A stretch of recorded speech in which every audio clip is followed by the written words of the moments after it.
Hello दोस्तों, आज का टॉपिक है स्केलेटल सिस्टम, कंकाल तंत्र। तो हड्डियों में क्या होता है? ये कैल्शियम और फास्फोरस का बना हुआ होता है। हड्डियां हमारे शरीर का क्या है? ढांचा है, जिसके ऊपर मज्जा मीट का लेयर रहता है। तो शरीर का मूवमेंट किसके द्वारा होता है? और एक बेसिक जो मजबूती देता है, हड्डी देता है। ठीक है। लाल मज्जा आरबीसी बनाने में सक्षम जब होता है तो उसको क्या कहते हैं? हीमोपायोसिस। स्केलेटल सिस्टम को हम दो भाग में डिवाइड करते हैं, एक्सियल अक्षीय और उपांगीय अपेंडिकुलर। सबसे पहले हम एक्सियल में देखते हैं। तो इसमें पहला आता है खोपड़ी, स्कल। ये क्या होता है? इमूवेबल होता है। स्कल में 29 बोन होता है, जिसमें कैरेनियम में 8 बोन होता है, जो कि बहुत ही मजबूत स्ट्रक्चर से ढका हुआ रहता है। और 14 मुख में होता है, माउथ में। एक कंठिका में होता है, कंठ के पास। और 6 कान में होता है। हायर्ड नामक अस्थि खोपड़ी में ही पाया जाता है। इसके बाद है वर्टिब्रल कॉलमन। कौन वाला? हम लोगों का रीढ़ का हड्डी से जो मस्तिष्क जुड़ा हुआ रहता है, पूरा ऊपर से नीचे तक हम लोग वर्टिब्रल कॉलमन कहते हैं, जो 33 कोशिकाओं में होता है। एटलस वर्टिब्रल खोपड़ी से जुड़ा हुआ रहता है। सर्वाइकल 7 होता है, थोरैसिक 12 होता है, लंबर 5 होता है, सैक्रल 5 होता है, क्यूडल 4 होता है। तो यहाँ पे देखिए ना कि लंबा सा स्ट्रक्चर रहता है हड्डी का। आप देखते हैं रीढ़ का हड्डी, उसी को डिफरेंट डिफरेंट टाइप्स भाग में बांटा गया है। दूसरा है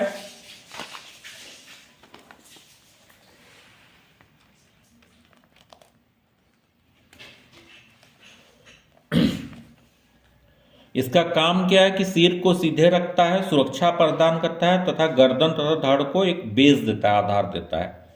यहाँ पे हम लोग टोटल नंबर्स ऑफ बोन्स की संख्या 206 है, जिसको डिफरेंट पार्ट्स में हम देखते हैं। कपाल में 8 है, मुख में 14 है, कंटिका में 1 है, कान में 6 है, स्टर्नम में 1 है, पसलियां में 24 है, क्लेविकल में 2 है, स्कैपुला में 2 है, ह्यूमरस में 2 है, स्कैपुला में 2 है, रेडियस में 2 है, अल्ना में 2 है, कार्पेल में 16 है, मेटाकार्पेल में 28 है, पेल्विक में 2 है, फ्यूमर में 2 है, टिबिया में 2 है, फेबुला में 2 है, पटेला में 2 है, टखना में 14 है, मेटाटार्सल में 14 है, फैलेंजेस में 28 है। टोटल 206 हड्डियां होती है। देखते हैं मुन्ना भाई एमबीबीएस में बोलता है कि भाई हमारे शरीर में 206 हड्डियां होती है। तो सर्किट बोलता है कि अपन लोग तोड़ते हुए तो कभी काउंट किए नहीं, तो उसको तब पता चलता है कि हमारे शरीर में 206 हड्डियां होती है। तो हो सकता है आपको भी अब पता चल रहा हो कि 206 प्रकार का हड्डी होता है। सॉरी, मजाक कर रहा था। तो सबसे लंबी फीमर है। सबसे मजबूत अगर बोला जाए तो मैंडिबल, हम लोगों का निचला जबड़ा। तो आप देखते हैं किसी के जबड़े में प्रहार कीजिएगा लड़ाई के वक्त, तो टूटेगा नहीं जल्दी से, बोलता है ना। तो जबड़ा बहुत मजबूत होता है। सबसे छोटा हड्डी होता है स्टेपीज, मध्य कान में। हमारे कान में भी 3 प्रकार की हड्डियां होती है, मैलस, इंसाइजस और स्टेप्स, MIS। ठीक है, ये याद रखिएगा। ज्वाइंट्स, ज्वाइंट्स है इमूवेबल ज्वाइंट्स, हड्डी। वर्मूवेबल खोपड़ी, इमूवेबल खोपड़ी। और हड्डी का खोपड़ी क्या होता है कि खोपड़ी में जो हड्डी होता है इमूवेबल होता है, जो देखिए कि कभी इधर उधर ये सब होता नहीं है। सेमी मूवेबल में होता है, हड्डी एक दूसरे हड्डी पर कोसेरिका की संधि। पिवोट में होता है कैसेरिक सिर का। बॉल सॉकेट होता है कंधा। हम लोगों का कंधा में देखिएगा एक बॉल और सॉकेट, मतलब एक गेंद टाइप का गोल रहेगा और एक सॉकेट जो उसमें घूमता है। ठीक है। रेडियस अल्ना, कोहनी और घुटना। हम लोगों का कोहनी और घुटना से नीचे देखिए, घुटना के नीचे वो क्या है? Radius ulna, femur. और एक कोहनी में है ग्लाइडिंग होता है कलाई। कलाई का देखिए ऐसे ऐसे ग्लाइड कर रहा है, जैसे होता है ना मुथैया मुरलीधरन स्पिन करता है बॉल, तो बोलता है उसका कलाई में बहुत लचक था। तो क्या होता है? ग्लाइडिंग। मांसपेशी और अस्थि टेंडन कहलाता है, और अस्थि अस्थि का जोड़ लिगामेंट्स कहलाता है। अगला है कान में कितने प्रकार की हड्डियां होती है? 3। मैलस, इंसस, स्टेप्स, तो सब में 2-2 जोड़ा होता है, तो 6 हो गया। उसका ऊपरी बाहु में ह्यूमरस होता है 2, अग्र बाहु में रेडियो और अल्ना होता है 2, कलाई में कार्पल्स होता है 16 और हथेली में मेटाकार्पल्स होता है, जैसे अंगुली के पास वाला में 10 होता है वो। अंगुलियों में फैलेंजेस होता है 28। सोचिए कि उतना बोन है।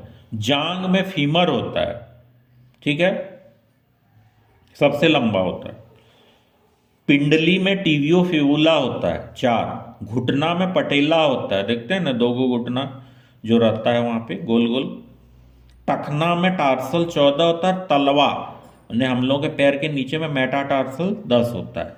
यहाँ पे देखिए हड्डी का स्ट्रक्चर जॉइंट्स का, तो ये साइनोवियल फ्लूइड होता है हम लोगों के दोनों हड्डियों के बीच। पैर का जो पटेला होता है उसके चारों ओर फ्लूइड होता है और उसके नीचे कार्टिलेज होता है। इसीलिए बोलता है कि जब फ्लूइड कार्टिलेज ये सब घिसने लगता है तो हम लोगों को पेन होने लगता है। जब हम अत्यधिक एक्सरसाइज करते हैं उस समय भी पेन होता है। बहुत से केसों में यह भी पाया गया है कि साइनोवियल फ्लूइड जो होता है उसका जो दर्द से जो संबंध होता है तो अत्यधिक वर्कलोड से भी होता है और अत्यधिक असंगत क्रियाओं से भी होता है, कि अगर कोई असंगत क्रिया भी कर रहा तो ये साइनोवियल फ्लूइड कम होने लगता है कि नहीं। तो उसमें जो ग्रीस बोलते हैं हम लोग, उसको बोलते हैं ग्रीस। वो ग्रीस घिस गया ना उसके बाद तो पेन, दर्द, उठना बैठना मुश्किल हो जाता है।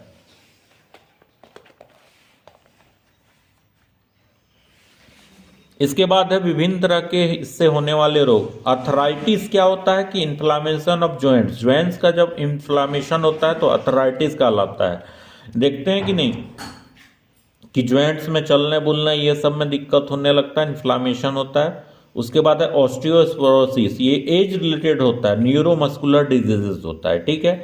एक होता है गाउट, ये क्या होता है, accumulation of uric acid crystal. जब हमारे शरीर में बहुत ज्यादा मात्रा में यूरिक एसिड का निर्माण होने लगता है गलत खान पान, अनैतिक दिनचर्या के चलते, तो क्या होता है कि गाउट नामक डिजीज होता है, जिसके लिए आजकल क्या करता है कि गर्म पानी पीजिए, नींबू पानी पीजिए, एक्सरसाइज कीजिए। यूरिक एसिड को क्या करना है कि जमा नहीं होने देना है। वो अगर यूरिक एसिड जमा होगा तो बहुत ही खतरनाक असर दिखाता है। इसके बाद है यहाँ पे देखिए पैर के हड्डियों का स्ट्रक्चर। सबसे पहले देखिए यहाँ पे इलियम है, इस्चियम है, नीचे देखिए पटेला है, टार्सल्स है, मेटाटार्सल्स है और फैलेंजेस है। फाइब्रस जॉइंट्स कैरेनियम जॉइंट्स होता है। साइनोवियल जॉइंट्स में हिंज जॉइंट्स एक होता है, तो नी जॉइंट को हम लोग हिंज जॉइंट करते हैं। ये था आपका total skeletal system. Thanks for